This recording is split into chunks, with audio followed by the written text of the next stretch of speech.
আসসালামু আলাইকুম। আশা করি সবাই ভালো আছেন। আজকে আপনাদের সামনে হাজির হয়েছি নতুন আরেকটি রেসিপি নিয়ে। আজকে রান্না করে দেখাবো চিংড়ি মাছ দিয়ে করলা। প্রথমেই চিংড়ি মাছগুলো লবণ হলুদ মাখিয়ে ভেজে নেব। মাঝারি আঁচে চিংড়ি মাছগুলো ভেজে নিচ্ছি। করলা সম্পর্কে কিছু কথা না বললেই নয়। করলা ডায়াবেটিস রোগীদের জন্য জাদুর মতো কাজ করে। করলা ফাইবার সমৃদ্ধ খাবার। এতে করে খাবার হজম ভালো হয় ও পেট পরিষ্কার থাকে।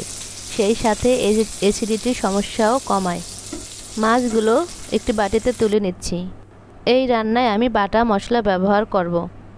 কাঁচামরিচ পেঁয়াজ রসুন একসাথে তেলে ভেজে ব্লেন্ড করে নিয়েছি। পরিমাণ মতো বাটা মশলা লবণ হলুদ একসাথে নেড়েচেড়ে কষিয়ে নেব। মশলা কষানো হলে এখন দিয়ে দিচ্ছি ফালি করে কেটে নেওয়া করলা ও আলু। আবারও তরকারিগুলো ভালোভাবে নেড়েচেড়ে কষিয়ে নিচ্ছি। একটু সময় নিয়ে আস্তে আস্তে কষাতে হবে। 1 মিনিটের মতো আমি এখানে কষাবো। এখন দিয়ে দেব চিংড়ি মাছ। আবারও 1 মিনিটের মতো নেড়েচেড়ে পানি দিয়ে দেব। আমি এখানে 1.5 কাপ পরিমাণ পানি দিয়েছি। পানির পরিমাণটা এমনভাবে দিতে হবে যাতে তরকারিটা সিদ্ধ হয়ে কিছুটা ঝোল থাকে। এখন আমি 5 মিনিট ঢেকে রান্না করব। তরকারিটা সিদ্ধ হয়ে গেলে ঢাকনা তুলে দেব।